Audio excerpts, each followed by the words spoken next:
Welcome to today's episode of Fly to Freedom. And I wanted to talk today about why bother with recovery. Because let's be honest, there comes a point in life, in recovery, maybe more than once, when you ask yourself, why am I even doing this? It's so hard. Why bother? Is it really worth all this pain, fear, and exhaustion? Perhaps you're eating more than you ever thought you could. You feel uncomfortable in your body. Your mind is loud, full of doubt and guilt and panic, and honestly, you don't know if you'll ever feel better. I get it, because I asked myself that question for years. In fact, I lived most of my life in a place where recovery didn't feel possible or even appealing. I thought, this is just who I am. This is how my life is always going to be. But deep down, I knew that wasn't true. And I didn't want it to be true. Because even though I was functioning, surviving, performing, I wasn't living. I was always chasing something I could never catch. The perfect body, the perfect control, the perfect version of myself that would finally feel safe, accepted, loved. Enough. And let me tell you something from the other side. Recovery is hard, yes. But it's also the most liberating, life-changing thing I have ever done. Because it gave me back everything I thought I'd lost, and things I didn't even know were possible. Recovery gave me my life. It gave me connection. It gave me peace. It gave me me. And that's why this episode exists. Because if you're in that place where it feels like a fight every single day, or you're stuck in that numb, not quite living space and wondering if recovery is worth the effort, I want to tell you, yes, it is. And not just for the food freedom, not just so that you can eat a croissant without spiraling, but because you are worth reclaiming.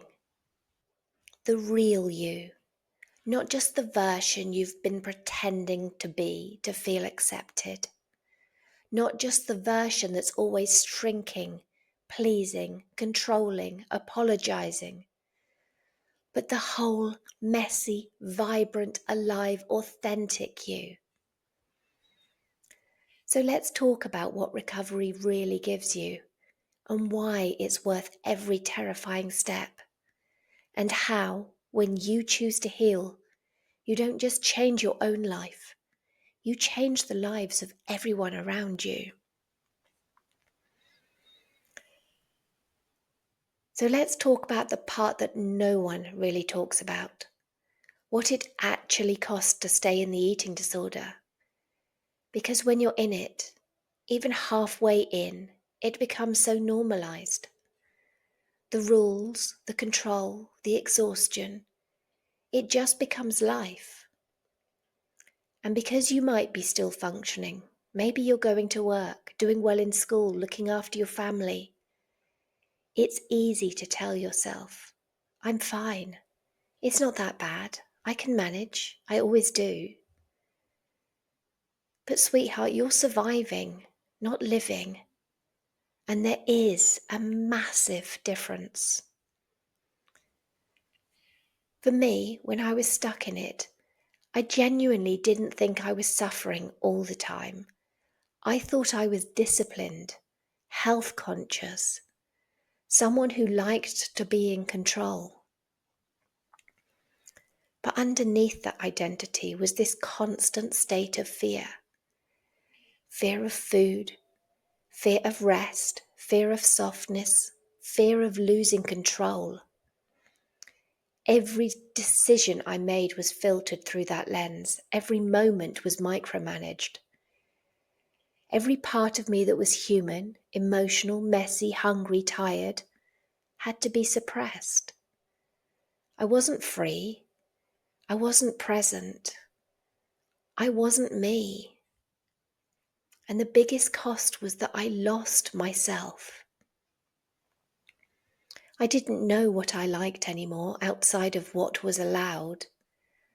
I didn't know what it felt like to really laugh, to really feel joy, to really rest, and to just be without guilt. I couldn't connect with people properly because I wasn't connected to myself. I missed out on birthdays, dinners, late night laughs, spontaneous trips, shared meals, silly moments. Even when I was actually there, I wasn't really there because all I could think about was, what have I eaten today? How will I burn it off? How do I avoid eating more? How do I stay in control? It's not just your relationship with food that suffers. It's your entire life. And this is something I really want you to hear. You don't have to be on death's doorstep for it to be serious. You don't have to hit rock bottom to say this is no longer okay. If food rules are controlling you, if your body image is stealing your joy, if rest feels unsafe and hunger feels wrong, if you're scared to be seen or take up space or let yourself just exist, that is enough. That is valid, that is serious, and that is reason enough to choose something different. The eating disorder might well give you a short-lived feeling of control, but it comes at the cost of peace, connection, spontaneity, joy, aliveness. And honestly, that is far too high a price to pay.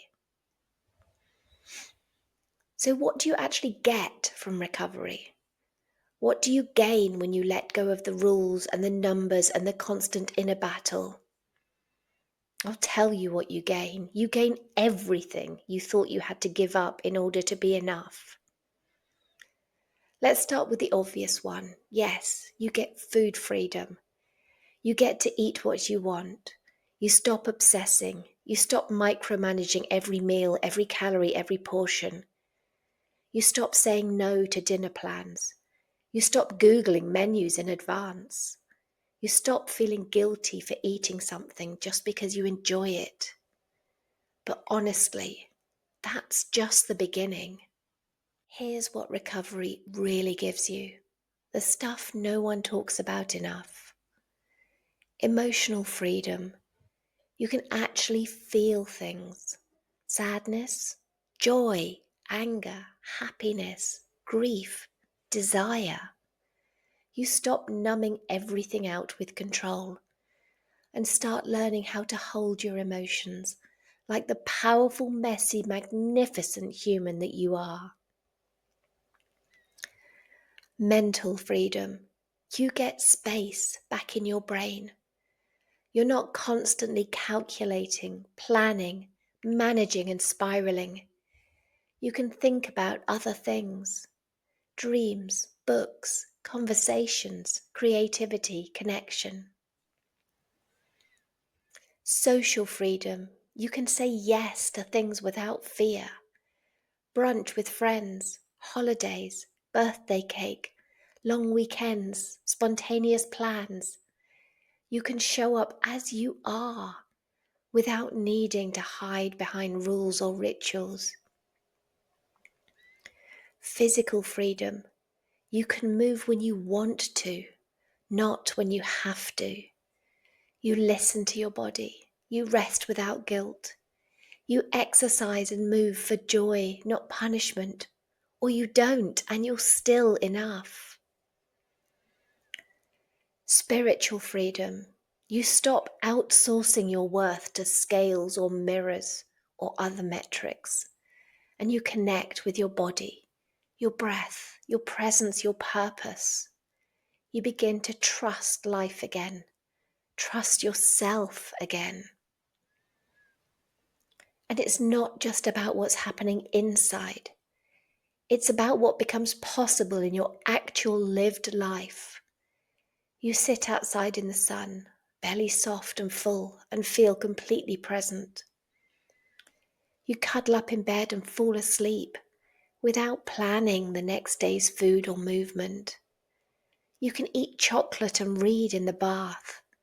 You go to dinner and don't even think about what other people are eating. You laugh, the real, unfiltered, wholesome, belly-deep kind of laugh. You can feel silly and be silly and soft and relaxed, and you don't apologize for it. I had moments in early recovery when I thought, this is it, this is what I've been afraid of. The food freedom was incredible, yes, but the life freedom, that took my breath away. Because I could feel again, because I could stop performing, because I could be fully, completely, unapologetically me. Recovery isn't just about eating the food. It's about getting to a place where you don't even think about the food anymore because you're too busy living. And let me tell you, after 40 years of obsession, of fear, of tightness, that freedom is everything. Bad body image days still happen, but they don't define you.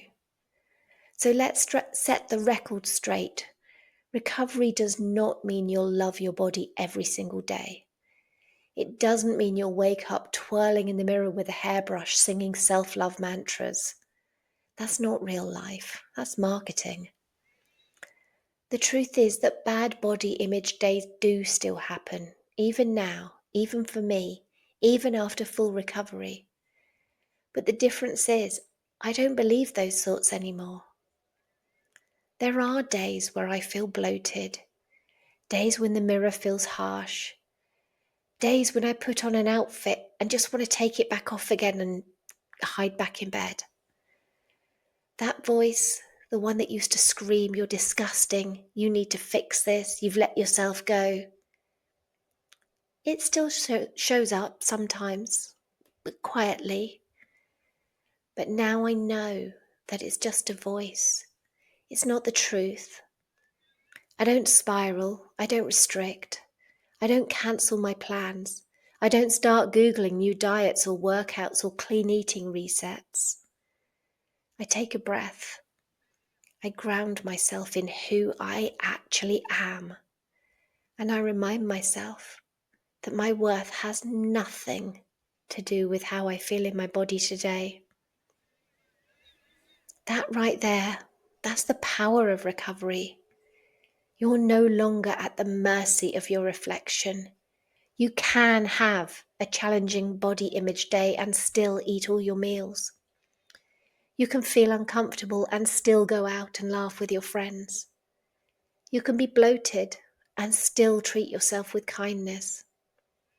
You can feel the discomfort without making it mean anything about your value. Because body image is never really about the body. It's about your sense of safety. It's about emotion. It's about old stories and old pain that's trying to find a way out. And in recovery, you learn to meet those moments with compassion instead of control. You learn how to say, this feels hard today, and I'm still safe. This feels heavy, and I can still eat. This feels unfamiliar, and I'm still enough. There is so much freedom in not letting your body image run your life anymore. Imagine that. Getting dressed without crying. Imagine looking in the mirror and not dissecting yourself. Feeling uncomfortable and still living. Not waiting for the day you love your body, but deciding to respect it, to trust it, to treat it like it matters no matter what you see. And I promise you this, you're not a failure for having body image wobbles. You're a human being living in a human body, in a world that constantly tries to make you doubt yourself. But you get to choose whether that voice gets to rule you. Recovery gave me that choice, and it can give it to you too. Let's talk about the one thing that sits underneath every eating disorder and every fear of recovery: self-worth. Because the eating disorder doesn't just take away your appetite, your energy, your joy. It chips away at your sense of self. It teaches you that you have to earn your value by shrinking, by achieving, by being perfect, by staying small. It says, be thinner, then you'll be enough. Be more disciplined, then you'll deserve rest. Be liked, and then you can feel safe. And you end up believing that your worth is conditional on your body, on your food choices, on your productivity, on whether everyone around you is happy with you. But recovery is the process of unlearning all of that. It's the slow, sacred work of returning to the truth that you are already enough. Not when you hit your goal weight, not when you finally get it all right, not when your life looks perfect on the outside. Right now, as you are, messy, healing, and human. Recovery is when you stop outsourcing your worth to the scale, the mirror, the approval of others, and you bring it back home to you. You stop needing to prove yourself. You stop trying to be the perfect daughter, the perfect mum, the perfect friend, the perfect patient. You stop bending yourself into who you think others want you to be. And you start asking, what do I need? What do I want? What would it take? What would it look like to take care of me because I matter? I remember when I first started believing that maybe, just maybe, I didn't have to earn love anymore. That maybe I could just be. That I was worthy of softness, of kindness, of being held. Not because I'd achieved anything, but because I exist. It felt wrong at first. It felt wild. And then it felt like coming home. That's what recovery does. It reconnects you with your dignity, your voice, your boundaries, your right to take up space. You realize you're allowed to eat when you're hungry. You're allowed to rest when you're tired. You're allowed to say no. You're allowed to feel. You're allowed to stop striving and start being. Not because you've earned it, but because it's your birthright. And sweetheart, I need you to hear this. Your worth has never been in question. It's not something you lost. It's something you forgot because the world taught you to doubt it. But it's still there. And recovery is your way back to it. This part right here was one of the hardest pieces of recovery for me, and also one of the most freeing. Because for so many of us, especially those who struggle with restriction, the eating disorder isn't just about food or weight.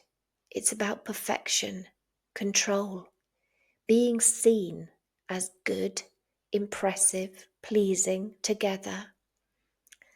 It's about trying to keep everyone else comfortable while you quietly fall apart inside. I lived most of my life trying to be what I thought everyone else needed me to be. The strong one, the fit one, the disciplined one, the one who never needed help, the one who smiled through everything and didn't cause a fuss. I thought if I could just keep performing, keep shrinking, keep managing, keep being the good girl, then maybe I'd feel safe.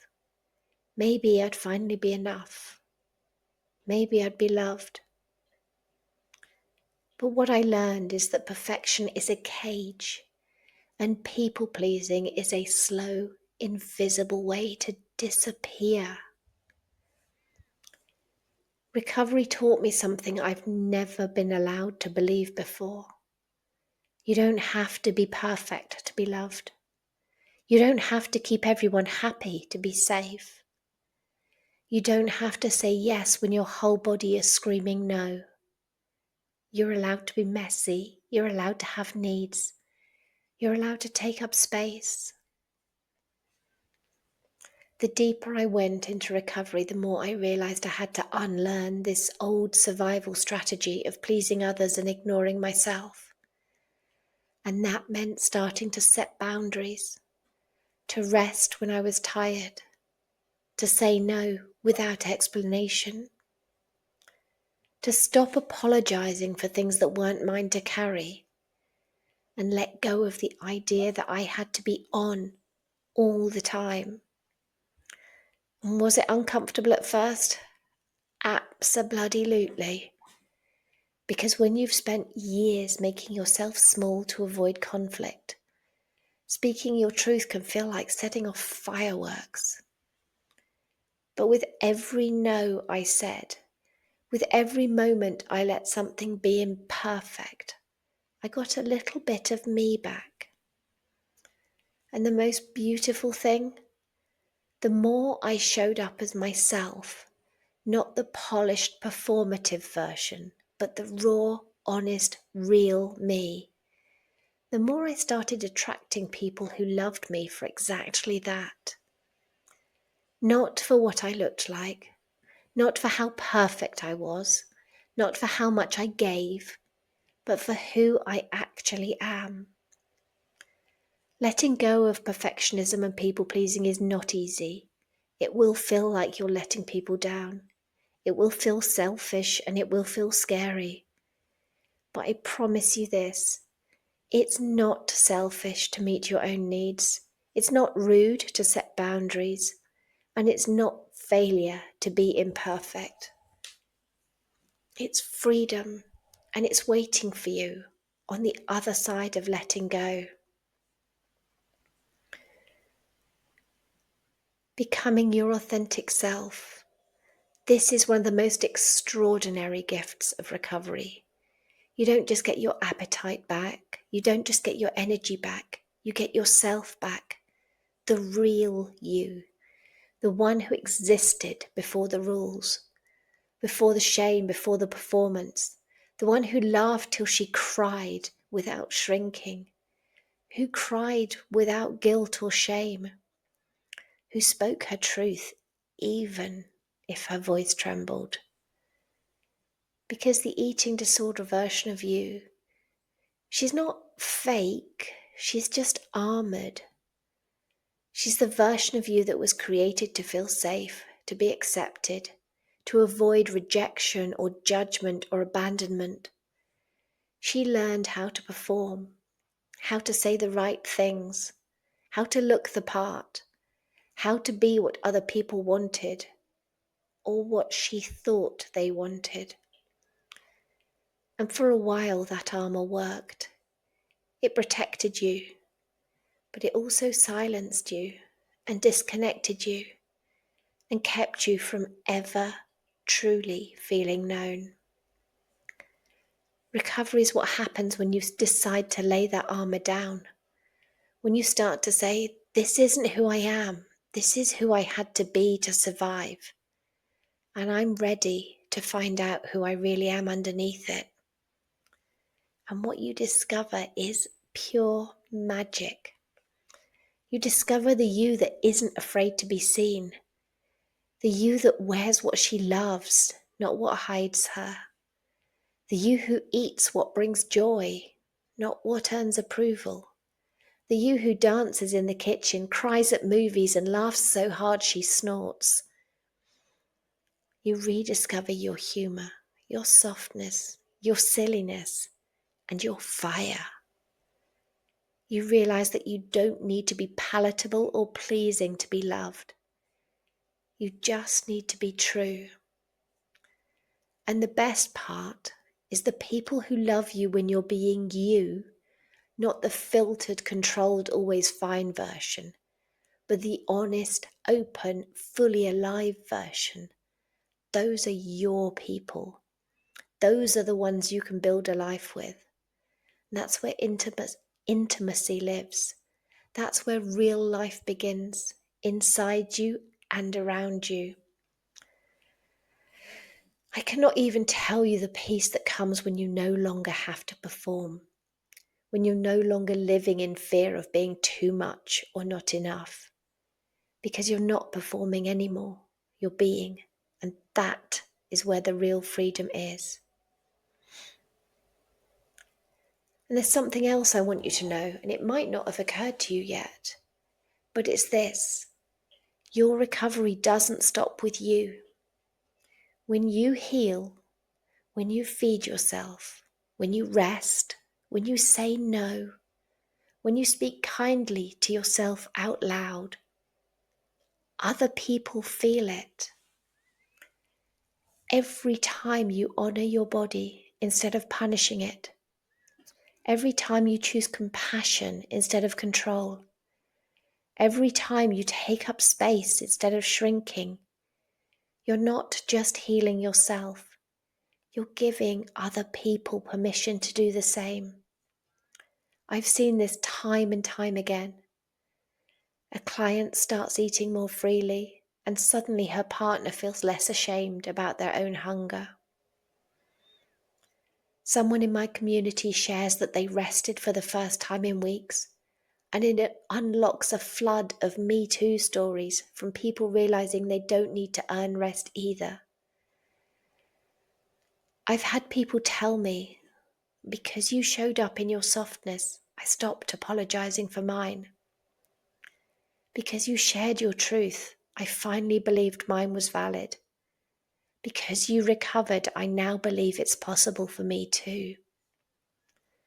That is the ripple effect of recovery. You stop being a walking apology and you become a signal of safety. You walk into rooms and the energy shifts because you're not performing anymore. You're rooted, you're real, and people feel it. And that ripple, it can change generations. If you're a parent, your child watches you. If you're a partner, your healing opens the door for intimacy. If you're a friend, your boundaries show others what's possible. Even strangers on the street, on the train, online, can be touched by your presence. Because someone out there is watching you do what they didn't think was allowed.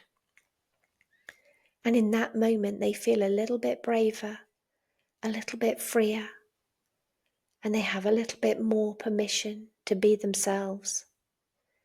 And this is one of the most sacred reasons to recover, even on the days when you feel like giving up, because your healing is never just yours. It becomes a gift, a mirror, a whisper to the world that says, you don't have to stay small either. So let's come back to the question we started with. Why bother with recovery? Why face the fear? Why choose discomfort when you could keep numbing? Why unravel everything that kept you safe? Because, sweetheart, staying stuck is not safety, it's self-abandonment. And recovery is coming home. Home to your joy. Home to your voice. Home to your truth. You weren't born to obsess over food. You weren't born to count almonds or stare at your body in disgust.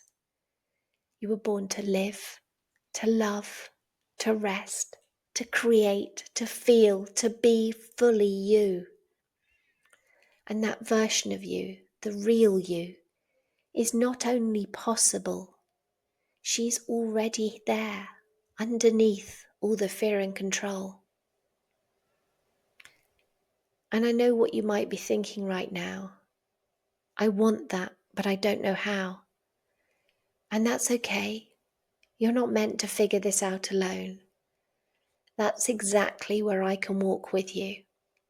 Whether it's through my one-to-one coaching, where we go deep together to untangle the fear, the beliefs, and the pain, or through my recovery community, the Eating Disorder Recovery Circle, where you'll find guidance, connection, support, and real tools from someone who's lived it. You don't have to do this alone. So I'll leave you with this. What would become possible if you stopped trying to be perfect and started being real? What part of your life is waiting for you just on the other side of this fear? And if you knew, truly knew that you were already enough, what would you stop chasing? And what would you finally choose? Because freedom isn't something you earn. It's something you remember. It's something you allow. And I would love to help you reclaim it. Sending you all so much love. And I'll see you next week.